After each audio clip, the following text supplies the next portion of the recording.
In Calculus 2, we looked at the problem of finding the length of a curve y equals f of x.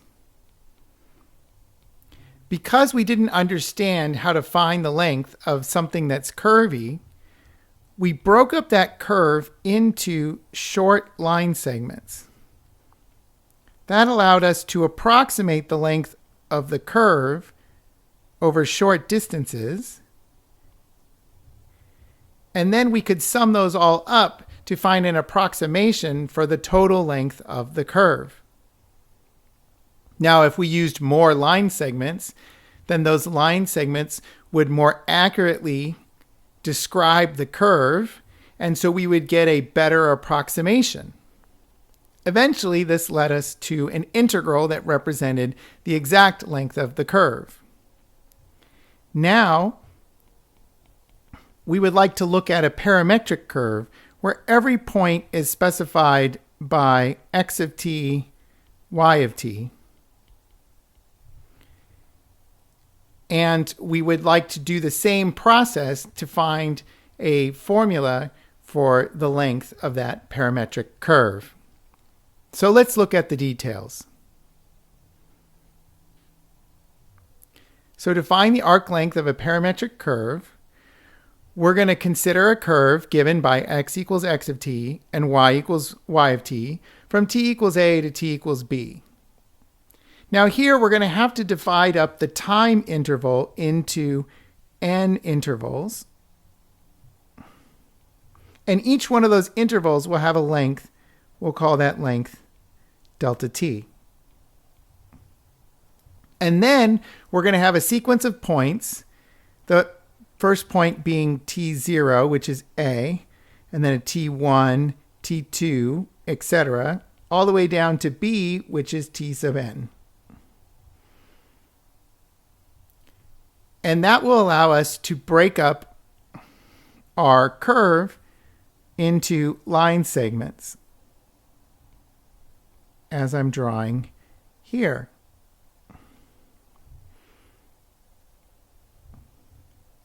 If we look at, say, one of those line segments, that line segment will go from the point x sub k minus 1, y sub k minus 1, to x sub k, y sub k. So we're going to think about those points as being x of tk minus 1, which I'll just call x sub k minus 1, and then y of tk minus 1, which I'll call y sub k minus 1, and then to the point x sub k, yk. Now, we need to know the length of one of those line segments. So we can use the distance formula to find the length. We know that the length is the square root of x of t sub k minus x of t sub k minus 1 squared plus y of t sub k minus y of t sub k minus 1 squared.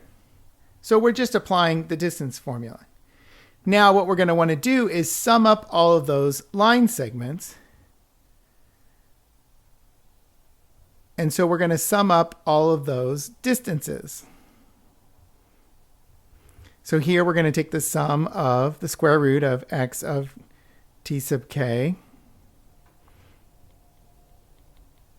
minus x of t sub k minus 1 squared plus y of t sub k minus y of t sub k minus 1 squared. And then, similarly to what we did in Calc 2, we're going to multiply and divide by the square root of delta t. So what I'm going to do is I'm going to divide each of these expressions by square root of delta t. So here I'm going to have x of tk minus x of tk minus 1.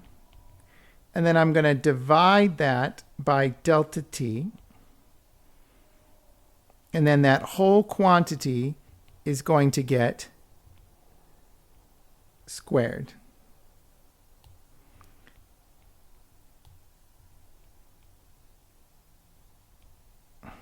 And then I'm also divide the whole thing here by delta t. So y of t sub k minus y of t sub k minus 1. And then I'm going to divide that by delta t and take that whole quantity squared. Now, if I'm going to divide everything by a square root of delta t squared, then I'm going to have to multiply everything by a square root of delta t squared. But we know that that, of course, is just delta t. And so if you were to multiply in this delta t, you would see that these two expressions are equal. And then now I'm going to let n go to infinity, the number of points. Well, that's the same thing as saying that delta t is going to go to 0. And I need to recognize a couple things.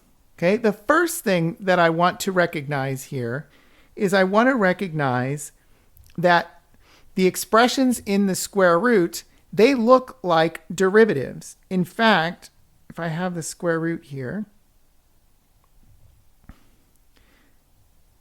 in fact, this first expression with x of tk minus x of tk minus 1 divided by delta t, that is in fact a difference quotient for the function x of t. And so this really is x prime of t if I take the limit as t goes to 0. Of course, that x prime of t is going to get squared. And then with the y's, here I have another difference quotient.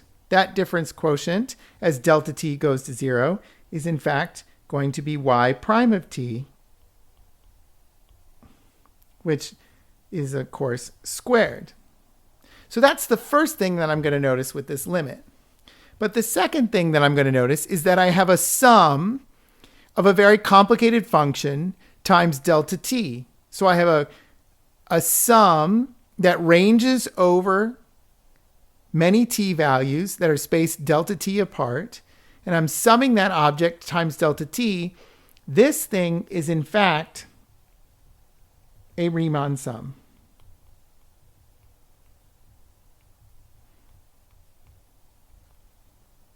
And so that means that Riemann sum, as n goes to infinity, becomes an integral. That integral is from a to b based on the way that we defined our delta t's, and that integral is dt.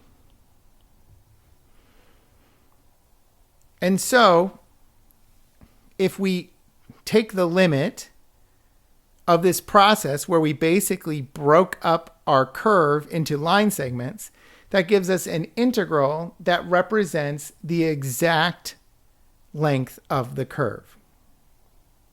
Now, I did this in 2 dimensions with a curve specified by x of t and y of t, just to make the computations easier.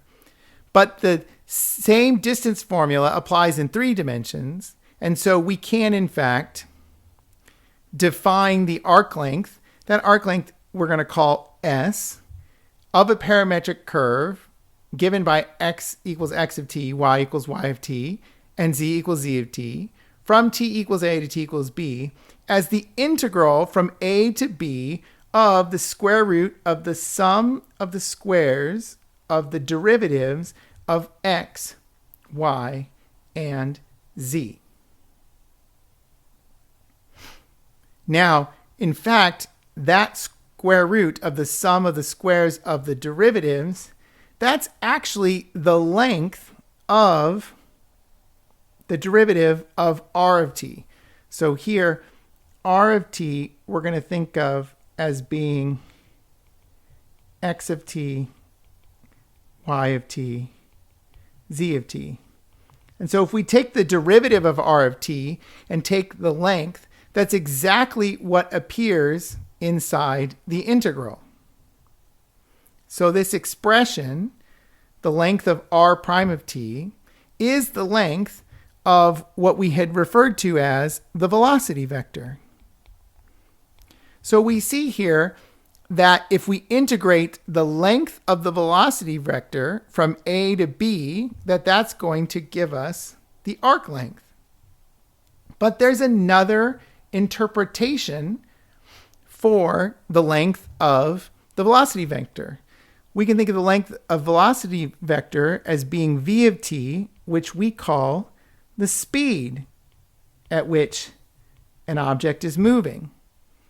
And so this gives us another interpretation of arc length as the distance traveled by a particle. So if we integrate speed dt, then that gives us the total distance traveled by a particle along that curve, or again, the arc length. So I kind of like this because we have this idea that if we integrate velocity, that we get displacement. But now if you integrate speed, you're going to get arc length, or the distance traveled by a particle. Okay, let's just do one example. Okay, so the example that I would like to do here is I'd like to find the circumference of an ellipse given by x equals 2 cosine t, y equals sine t. So you're probably familiar with, say, the circumference of a circle. Okay, but what is the circumference of an ellipse? Let's see if we can figure that out.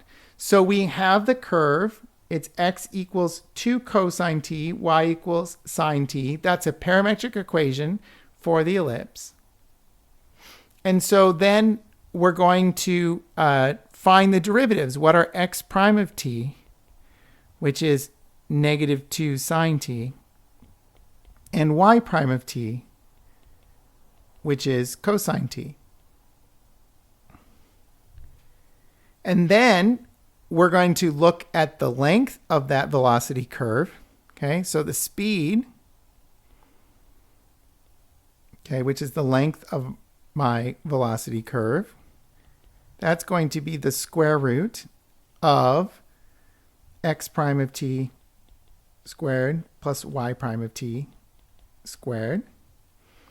So that's the square root of 4 sine squared t plus cosine squared t. Now I know that sine squared t plus cosine squared t is 1. So I can use one of those sine squared t's, and I'm left with 3 sine squared t plus sine squared t plus cosine squared t, which will give me 1. So that's another way that we can write that. Okay, so the arc length, which we called s, is going to be the integral over the length of that time interval from 0 to 2 pi. That's to specify the entire ellipse. So we're going to integrate the square root of 3 sine squared t plus 1 dt.